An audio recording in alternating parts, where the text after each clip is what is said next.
right, this is a wine story with a twist, making wine from grapes that were actually grown during biblical times, which is extraordinarily cool. And the evidence of winemaking in the land of milk and honey going back 8,000 years. And joining us is Shira Greneau, wine tourism guide, connoisseur, owner of the wine side, amongst many other things, and a nice girlfriend to have a few sips with on Friday. But, you know, you always bring good stuff. But, like, when I saw this story, I was like, how bloody cool. Yes. Well, I have to ask you something. Yeah. Do you know who was the first drunk to be ever recorded in history? The first drunk, like alcoholic? Like, first one to get drunk. Oh, the first one to get drunk? Yeah. Avram? Noah, from Noah's Ark. That makes sense. And he was a wine grower also, so he had many vines. He actually made wine, and he was the first to be recorded in history to be drunk. And you know, it's so funny because I love this stuff and all these biblical characters, and like you go down to the Dead Sea and Sodom and Gomorrah, and it's like, you know, you hear like what was the real story is that they had nothing but time on their hand, and they were all just drinking and having fun. Right. I mean, what else was there to do? And stargaze and look at the cosmos, right? Exactly. So the biblical times and the stories, Game of Thrones got nothing on it. Right. If you think about it, in the history of the Judaism, so the most important room in the temple and the most expensive one was the wine drinking room. It was actually a very, very, very important part of the ceremony.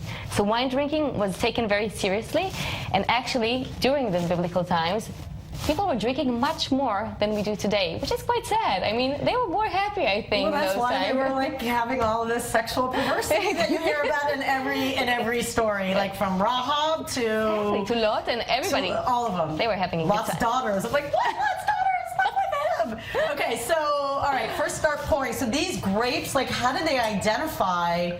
You know, and trace these grapes back. So what happens is that we discovered thousands of findings of winemaking in Israel and wineries. So we found the seeds, the chucked seeds, and they were studied in DNA in universities. So we discovered that DNA had no brother and sister, no siblings anywhere in the world. You know, the Cabernet, the Merlot, they all come from France.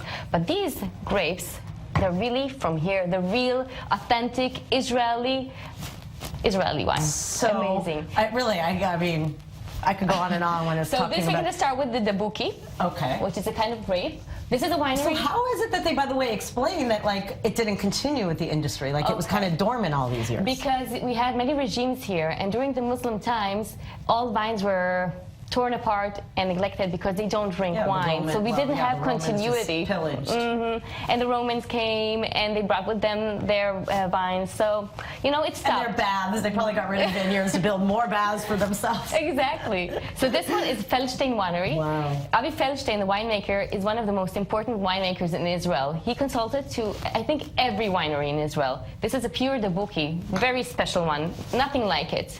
This one is the Mahabhava Ii from the Rekanati winery. Okay. Also very, very, very interesting story. This wine grower is Palestinian, and he grows them silently as they were for eating grapes and gives them to the winery. It's really like an action kind of story. That's great. So I want to bring a camera and go to these places. Yes, this is really a coexistence kind of story. This one, Zen Winery.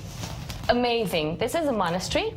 An Italian winemaker discovered this monastery that have been making wine for ages and ages and decided to open the winery together with an Israeli and an Arab Israeli, and they make it together, researching the grapes, Hamdani and Jandali. Well, look how much wine was going on at the time of early Christianity and the time of, you know, Jesus, and even the, I mean, wine is part of the heart of religion and spirituality. It's true. It's so fascinating. So, like, we're drinking wines that, like, Ruth drank, 8,000 years ago from the biblical times. I mean, this is history in the making. I'm always talking to you about terroir, about the land. It's good, and I'm not I don't have a great palate for alcohol or wine. Like, I have, like, I don't know, like, but it's good. It's very smooth and very pure. Very smooth. Alcohol levels are very low.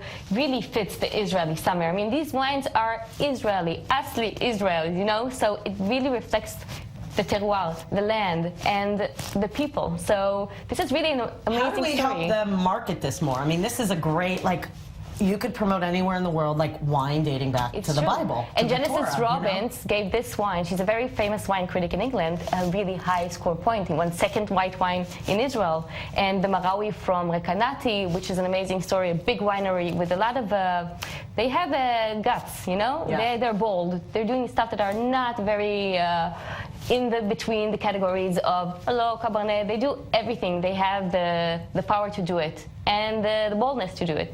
Also, Avi Feldstein, he's insane. He really uses the local wine. He wants to get to know Israel through the wines and not, only the grapes from around the world. So this is a reflection of us, and it's Totally. and you see also the stories. It's Israeli with Arab working together. The land produces what it produces, and you give it the respect it deserves. Right. And it's beautiful wine.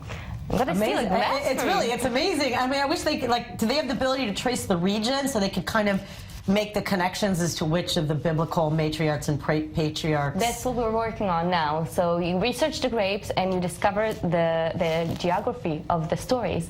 And when you discover all the geography of the findings, you can really relate them to the stories written down in history. I feel so connected to the character of Ruth. I want to trace the grapes that were in that place at the time of Boaz and all the way Yeah. So let's do it, Emily. let's do it. Let's go out do there. it. I'm already in my mind working on I want to do a documentary on all of these people anyway, and we're right here in the heart of it. It's what's more interesting than that? I'm your woman. I'm gonna take you with. Done. Let's do it together. Done. Let's do it. Let's toast it. L'chaim, Bezrat Hashem, Halvai, Hamsa, Hamsa, Hamsa. What are some other ones? All right. Well, thank you. And Thank have a you great so much, weekend. Emily. Have a great weekend. All right.